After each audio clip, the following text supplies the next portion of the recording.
एक आदमी एक नंबर का कंजर था, कंजूस था, बखील था, मक्खी चूस था, फूटी कौड़ी किसी को देता नहीं था, लेकिन दूसरे से तारीफ सुनता था, मैं बहुत बड़ा सखी हूँ, मैं सखावत का पहाड़ हूँ, सखावत का दरिया। एक दिन बोलते बोलते मजमे में बोला, मेरी हथेली में बाल नहीं है, जो इसका जवाब देगा उसको इनाम दूंगा। एक आदमी खड़ा नहीं हुआ, ये कंजर है, एक पैसा नहीं देगा। एक जवान हिम्मत करके खड़ा हुआ, हुजूर इसका जवाब मेरे पास है। तो बादशाह ने सोचा कि ये चूना लगा देगा आज देख लेते हैं कैसे चूना लगाता है। कहा कि बताओ मेरी हथेली में बाल क्यों नहीं है? कहा हुजूर आपका देते देते घिस गया। अल्लाह, बोला ये चम्मच ही नहीं, ये तो बहुत बड़ा चमचा है, ये तो पूरा मक्खन मार रहा है, जबकि मैं फूटी कौड़ी किसी को नहीं देता। तो बोला कि ये तो मेरे पैसे में चूना लगा देगा। तो मंतिक से पूछा कि ठीक है, मेरी हथेली में बाल नहीं है, देते देते घिस गया, इसका जवाब दो, तुम्हारी हथेली में भी तो बाल नहीं है। बोला हजरत इसका भी जवाब मेरे पास है, आपका देते देते घिस गया, मेरा लेते लेते घिस गया। अल्लाह, बादशाह समझ गया कि आज ये चूना लगा देगा, मेरा रिकॉर्ड खराब कर देगा। मैंने आज तक 1 रुपया किसी को दिया नहीं, मेरा रिकॉर्ड खराब कर देगा, लेकिन हम अपना रिकॉर्ड खराब होने नहीं देंगे। बादशाह ने तीसरा सवाल किया कि ठीक है, मेरा देते देते घिस गया, तुम्हारा लेते लेते घिस गया, और ये पूरी बस्ती के लोग जलसा सुनने किसी की हथेली में बाल लेगा, हुजूर इसका भी जवाब मेरे पास है। आपका देते देते घिस गया, मेरा लेते लेते घिस गया, और सब कुछ हमको मिलता है, इन लोगों को कुछ मिलता ही नहीं है। मारे अफसोस के हाथ मलते मलते इन लोगों का घिस गया है। 8 गांव के चौधरी, 12 गांव के राव, 8 गांव के चौधरी, 12 गांव के राव, अपने काम ना आओ तो, अपने काम ना आओ तो ऐसी तैसी में जाओ, ऐसी तैसी में जाओ। बड़ा हुआ तो क्या हुआ, जैसे पेड़ खजूर, पंछी को छाया नहीं, पंछी को छाया नहीं, फल लागे अति दूर, फल लागे अति दूर। आखिरी दोहा सुना रहा हूँ हिंदू मुसलमान के हवाले से। हिंदी भी हिंदुस्तान की ज़बान है, उर्दू भी हिंदुस्तान की ज़बान है, दोनों हिंदुस्तान की ज़बान है। अमीर खुसरू मरहूम मुसलमान होकर के हिंदी ज़बान के शायर जा रहे थे, 4 लड़की कुएं से पानी निकाल रही थी। प्यास लगी तो लड़कियों से कहा बेटी पानी पिला दो, प्यास लगी। तो लड़कियों ने कहा कि आप शायर आदमी हैं, आपको फ्री में पानी नहीं पिलाएंगे, शेर पढ़िए तब पानी पिलाएंगे। क्या फरमाइश बताओ? तो एक लड़की बोली मुझे खीर खाना पसंद है, खीर पर मिश्रा कह दीजिए। दूसरी लड़की बोली मेरी माँ चरखा चलाती है, कपड़ा बुनती है, चरखा पर मिश्रा कह दीजिए। तीसरी लड़की बोली मेरे घर में कुत्ता है, रात भर जागता है, घर की हिफाजत करता है, कुत्ते पर मिश्रा कह दीजिए। चौथी लड़की बोली कि मेरा बाप मुहर्रम में दारू पी करके ऐसा ढोल बजाता है, दोनों तरफ से फट जाता है, ढोल पर मिश्रा कह दीजिए। 4 लड़कियों की फरमाइश को अमीर खुसरू ने 2 मिसरे में पेश किया।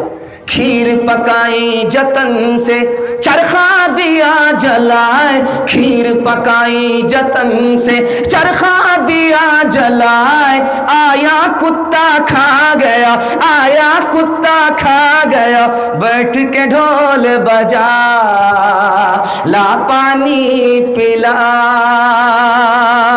धर्म मेरा इस्लाम है, भारत जन्म स्थान, वजू करूं अजमेर में, काशी में अशनान, काशी में अशनान।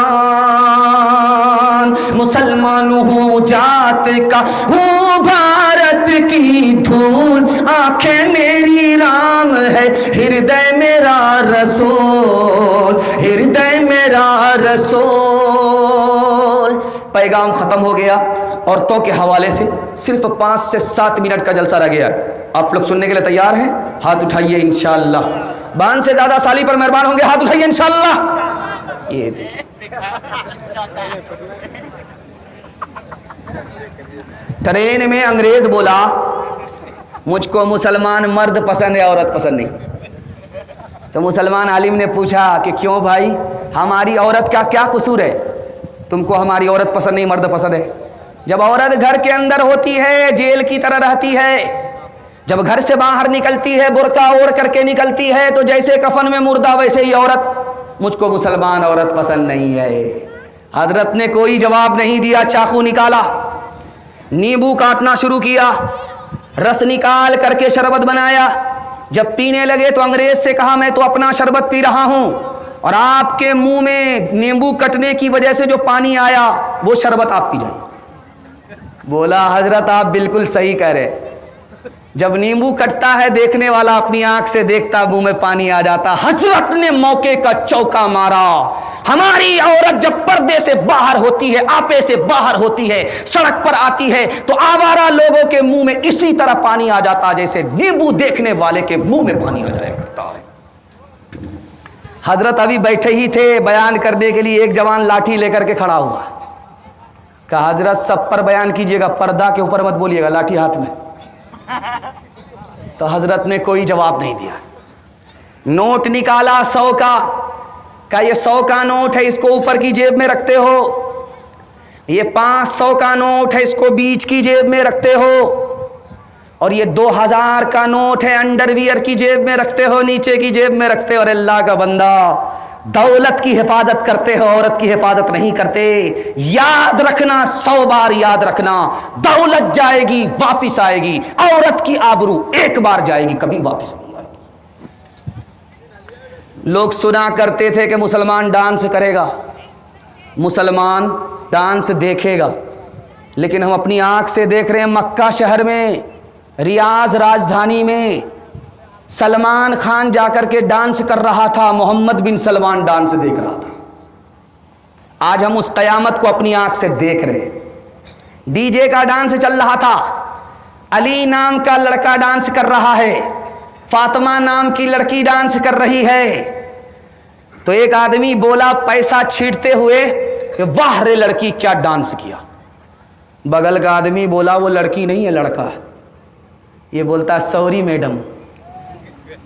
वो बोलता मैं मैडम नहीं हूं, उसी लड़के का बाप।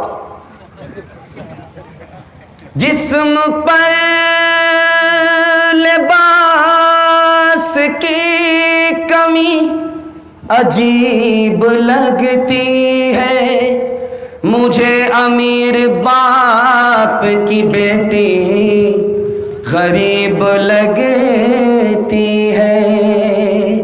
जिससे आंचल भी नहीं सर का संभाला जाता, उससे क्या खाक तेरे घर की हिफाजत होगी। चप्पल है ऊंचे हील की और ऊंटनी सी चाल, होठों पे लिपस्टिक लगा के कर रही है लाल। चप्पल है ऊंचे हील की और ऊंटनी सी चाल, होठों पे लिपस्टिक लगा के कर रही है लाल। शौहर के सामने कोई जीनत नहीं रही, भी फातिमा सी अब कोई औरत नहीं रही। औरत की तालीम 2 मिनट का पैगाम सुनने के लिए तैयार? हाथ उठाइए इंशाअल्लाह। बेटा झूले पर, बेटी चूल्हे पर, हाथ उठाइए इंशाअल्लाह। खैर माशाअल्लाह बेदारी ज़्यादा आई है, अल्लाह का शुक्र है जलसा ख़त्म हो रहा है लेकिन लोग बेदार ज़्यादा हो रहे हैं। अल्लाह इस जलसे को ज़िंदगी भर के लिए कबूल फरमाए। हमारी माँ और बेटी को फातिमा और आयशा का अल्लाह नमूना बनाए। दूध पीने वाला बच्चा अगर माँ की गोद में पेशाब करे, इमाम शाफी कहते हैं बेटा है तो कपड़ा उतारने की ज़रूरत नहीं है। 1 मुट्ठी पानी मारा, 2 मुट्ठी पानी मारा, 3 मुट्ठी पानी मारा, गार लिया, झाड़ लिया, कपड़ा पाक। लेकिन अगर दूध पीने वाली बेटी है, इमाम शाफी कहते हैं माँ बाप की गोद में पेशाब कर दिया, अब 1 मुट्ठी 2 मुट्ठी पानी मारकर गार लेने से, झाड़ लेने से कपड़ा पाक नहीं होगा। कपड़ा उतारना पड़ेगा, बार बार धोना पड़ेगा, दाग धब्बे छोड़ाने पड़ेंगे, गारना और निचोड़ना पड़ेगा, तब मुकम्मल कपड़ा पाक होगा। पालन हक्कानी ने कहा कि देखो लोगों, तुम्हारा दूध पीता बेटा अगर पेशाब कर दे, पाक करना आसान, मेहनत नहीं है। बेटी पेशाब कर दे, उसको पाक करने में 4 गुनी मेहनत है। इसी तरह बेटे की तालीम पर 1 गुनी मेहनत है, बेटी की तालीम पर 4 गुनी मेहनत करनी पड़ेगी। तब मर्द पढ़ता है, तन्हा मर्द पढ़ता है, औरत पढ़ती है, सारा खानदान पढ़ता है।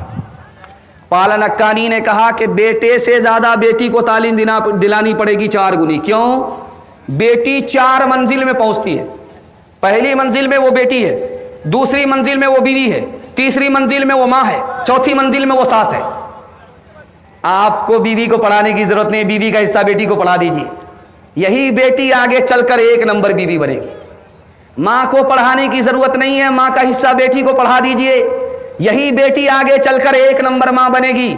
सास को पढ़ाने की जरूरत नहीं है, सास का हिस्सा बेटी को पढ़ा दीजिए, यही बेटी आगे चलकर 1 नंबर सास बनेगी।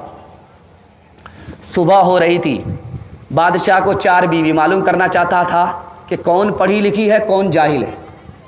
तो पहली बीवी के पास आकर के पूछा कि सुबह हो रही? कहाँ हो रही है? कहा कैसे पता चला? कहा मुंह में पान था, मज़ा बदल गया। कहा सुबहान अल्लाह, बड़ा खुश हुआ। दूसरी बीवी के पास आकर के पूछा कि सुबह हो रही? कहाँ हो रही है? कहा कैसे पता चला? नाक में नथी, ठंडी पड़ गई। बड़ा खुश हुआ, ये भी पढ़ी लिखी है, नफीस है। तीसरी औरत के पास आकर के पूछा कि सुबह हो रही? कहाँ हो रही? का कैसे पता चला?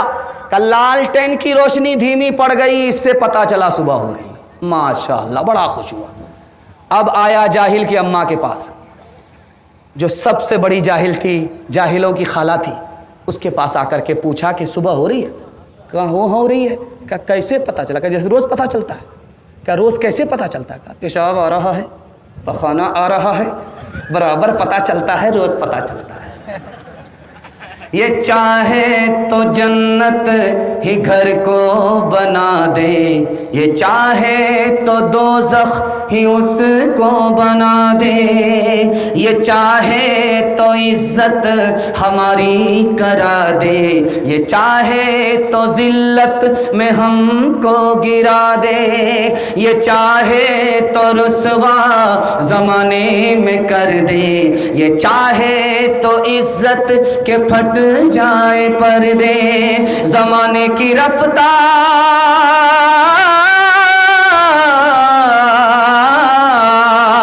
ज़माने की रफ्तार ये कह रही है, सदाचार जानिब से ये आ रही है कि तालीम निस्वा तरक्की का सर है, कि तालीम निस्वा तरक्की का दर है। आखिरी पैगाम औरतों के हवाले से सुना रहा हूँ, आपके टूटे फूटे घर में जन्नत जैसा